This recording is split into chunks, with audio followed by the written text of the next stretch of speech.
Arthur Rolnick. I am a senior fellow at the Humphrey School of Public Affairs, co-director of an Institute on Early Childhood Education, one that promotes the research as well as outreach. So we do a lot of community outreach on early ed around the Twin Cities, actually around the whole state, trying to take the best research and implement it. You want all kids to have access to high quality early ed. This is the way I would put it. So who doesn't have access? Clearly kids born into poverty, and you can go to low income up to say 200% to 250 over poverty. And those are the high return kids. After that, it's very hard to make an economic case for it.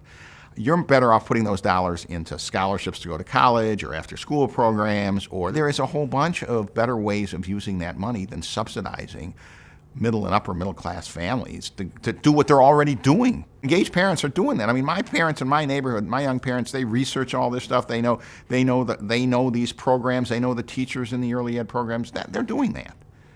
And they come up to me and they say, let's make sure we get low-income kids in there because it's a disaster.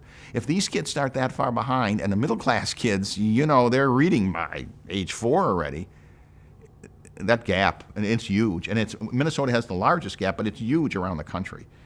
So you leave that many kids behind, because if they start school far behind, on average, they don't catch up, which means on average, a high percentage of these kids are going to end up with criminal activity. I mean, what do you do in Detroit, for example? 75% of the kids in the Detroit public schools don't graduate high school, they don't graduate on time. What do you think they're going to do in this society? What sort of lifetime success are they going to have? So it's critical. Now, if you've got enough money and after you fully fund the most vulnerable kids and you want to start moving up that income ladder and you think that's a good idea, you won't get it from economics, I don't think. But if you want to do that, fine. But at least prioritize so that the most vulnerable kids, the concern is, and this is happening in New York City with de Blasio, he's got a Universal 4 program. And because he didn't start at the beginning with these moms, he didn't have mentors with these moms, most of the take-up for the New York City Universal program is white middle-class families. So what problem are you solving?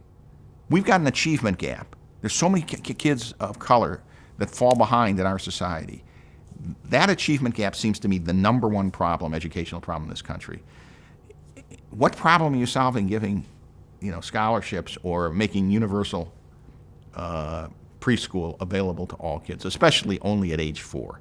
They're missing the whole healthcare component, they're missing the earliest years, and they're wasting a lot of money. That's the debate.